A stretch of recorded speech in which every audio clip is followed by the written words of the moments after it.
ప్రతి అంశాన్ని తనలో ఇముడ్చుకునే శక్తి భూమికి ఉంది. భూమి తనలో తాను తిరుగుతూ ప్రకృతిని తనలో ఇముడ్చుకుంటూ ఉంది. అగ్నిలోనూ ఒక నిశ్శబ్దం పుడుతోంది.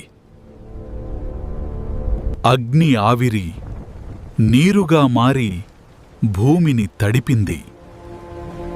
నిరంతర వర్షంలో అగ్ని నెమ్మదిగా శాంతిస్తోంది. నీటితో కలిసి భూమి శ్వాసించటం మొదలుపెట్టింది. చలి, వేడి కలిసి జీవించడం నేర్చుకున్నాయి.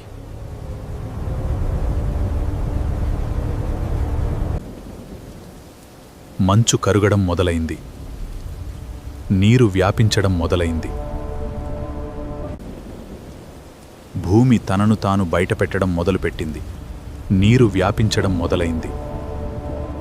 ఇలా భూమిలో జీవం మెల్లగా మేల్కొనడం మొదలైంది.